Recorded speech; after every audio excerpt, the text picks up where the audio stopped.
In the recent past, there has been a tremendous rush for the technical examinations. This is because the students feel that they get a job if they pass some technical examination. But the performance of the candidates at all these examinations is not up to the mark. This is mainly because of their poor standard in English. Good standard in English is particularly necessary for the student who learn shorthand. Shorthand is an art. It is only learning to write by sound.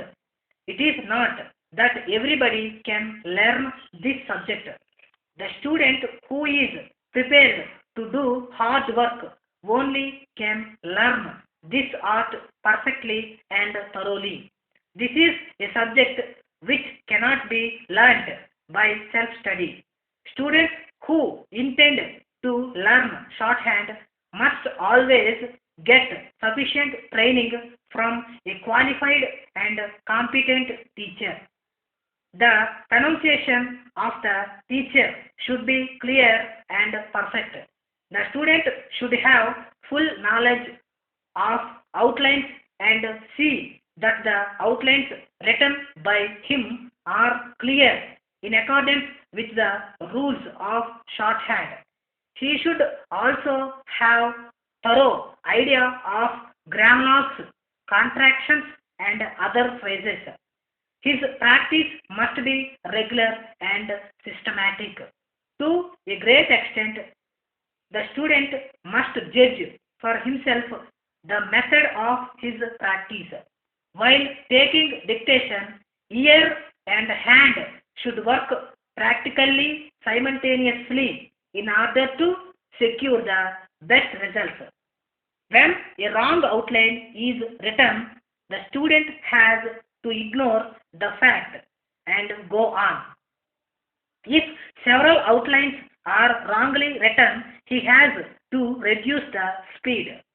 One should have regular dictation practice to improve speed in shorthand.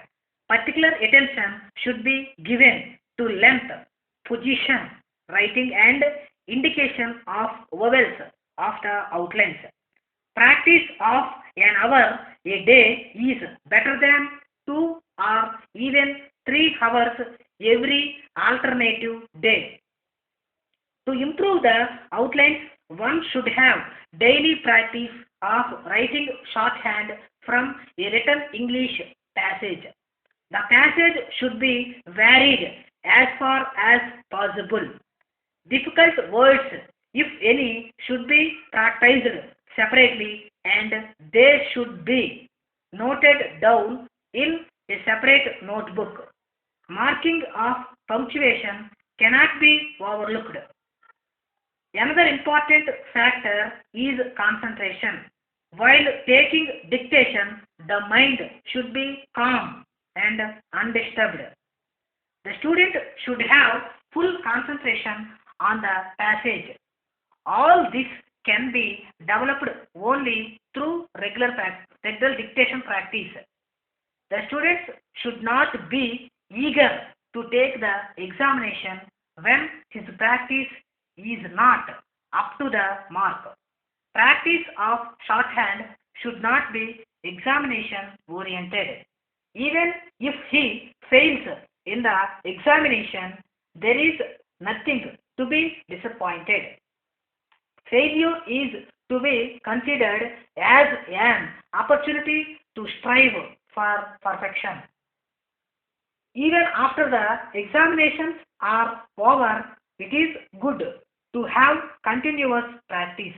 Otherwise, when he takes up a job, it will be difficult for him to cope with the work. If he makes mistakes while transcribing the passage, the officers will form a poor impression of him. Therefore, there is every need for regular practice of shorthand for all those who want to take up this profession. Apart from regular practice in shorthand, everyone must develop the habit of reading some good English books. This habit helps in developing good vocabulary, spelling, and also writing correct English. A person who wants to join this profession should also develop personal qualities like good manners, respect for others, and sober personality. All this makes a person an able, efficient, and an outstanding stenographer.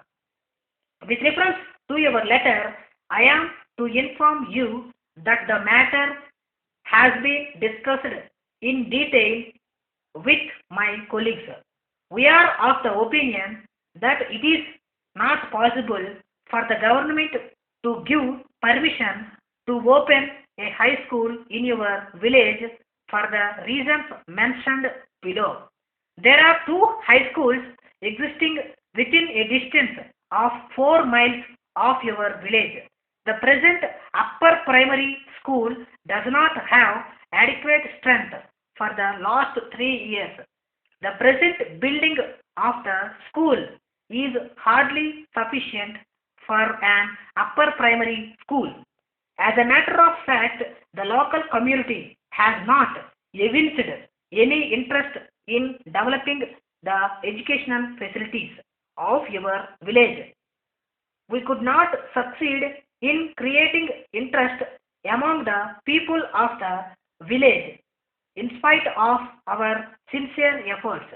However, we instruct the district educational officer to visit your village once again and try to convince the people with regard to the need to provide the necessary minimum facilities for starting a school.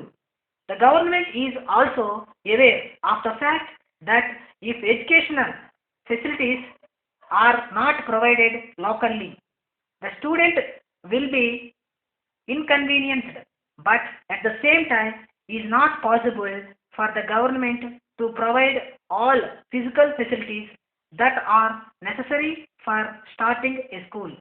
It is therefore decided to communicate the final orders of the government on receipt of the report called for from the district educational officers. Yours faithfully.